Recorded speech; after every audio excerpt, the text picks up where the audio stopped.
और आशा करता हूँ आप सभी को यह हिंदी कहानी बहुत पसंद आएगी। दोस्तों, बीटेक करने के दौरान मेरी 2 गर्लफ्रेंड थीं।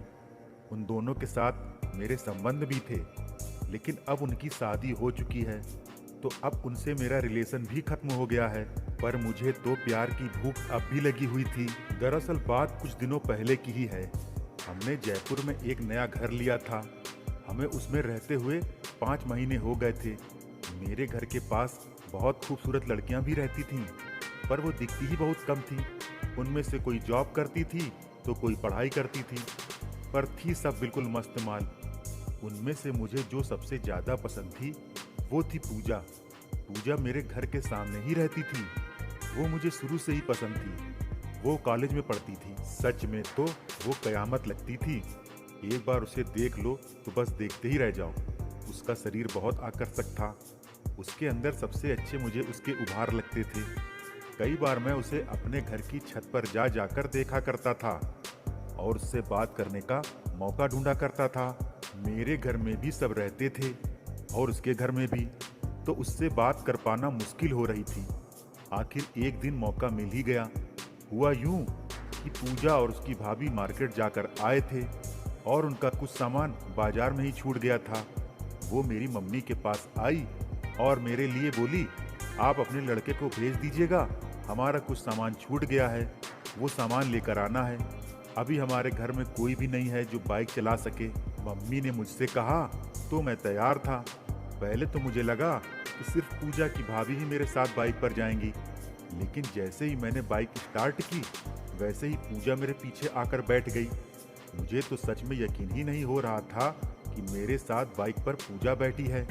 पूजा की भाभी ने मुझसे बोला, आराम से जाना, तो मैंने कहा ओके। और फिर मैं और पूजा वहां से बाइक पर बैठकर चल पड़े।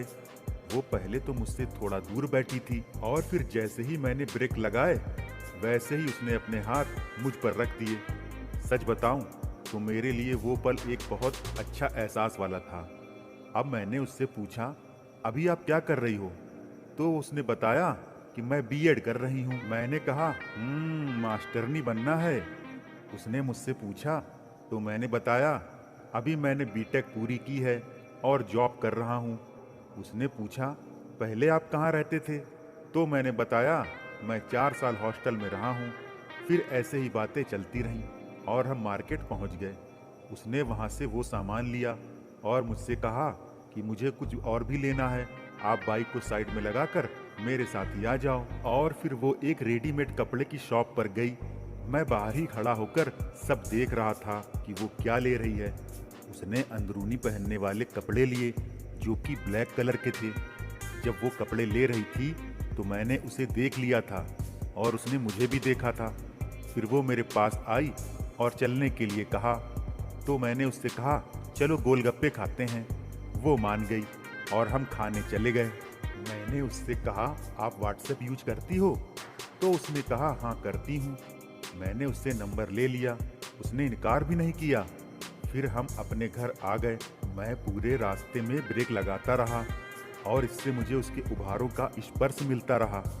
मैं इस बात से संतुष्ट था कि आखिर एक बार बात तो हुई और अब तो उसका मोबाइल नंबर भी मेरे पास था। और फिर मैंने उसी रात को पूजा को मैसेज किया तो चैट में उसने रिप्लाई भी किया। फिर हम दोनों में रोज चैट होने लगी। कभी कभी मैं उसे छत पर आने को भी कहता तो वो आ जाती। एक दिन मैंने उससे कह दिया, पूजा मैं तुमसे बहुत प्यार करता हूँ। उसने भी कहा, मी टू। फिर हम दोनों में खुल कर बातें होने लगी। थोड़े दिनों बाद गुप्त बातें भी होने लगी। फिर मैंने एक दिन पूजा से कहा, मैं तुम्हें उन कपड़ों में देखना चाहता हूँ जो तुमने उस दिन मेरे साथ खरीदे थे।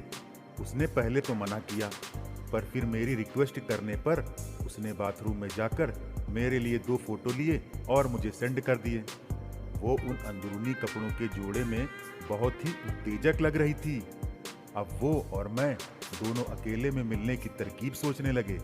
फिर वो एक दिन मेरे घर आई और मेरी मम्मी के सामने मुझसे कहा, मुझे कंप्यूटर सीखना है, क्या आप मुझे सिखा दोगे? पहले तो मैंने नाटक किया, मुझे टाइम नहीं मिलता। फिर मम्मी ने भी कहा, सिखा दे, शाम को तू फ्री ही रहता है, रोज 1 घंटे सिखा दिया कर। अब मैंने भी हाँ कर दी। अब वो रोज शाम को कंप्यूटर सीखने आने लगी। वो तो सिर्फ एक बहाना ही था। और फिर एक दिन घर में कोई नहीं था और पूजा रोज की तरह घर कंप्यूटर सीखने आई। मैंने उसे कंप्यूटर पर कई वो वाले चलचित्र भी दिखाए जिसे देखकर वो उत्तेजित हो गई और फिर हमने संबंध बनाए। उस दिन मुझे काफ़ी संतुष्टि मिली, उसे भी काफ़ी अच्छा लगा। और फिर जब मैं अकेला होता उसे बुला लेता और हम खूब मज़े करते। तो दोस्तों, आपको ये कहानी कैसी लगी?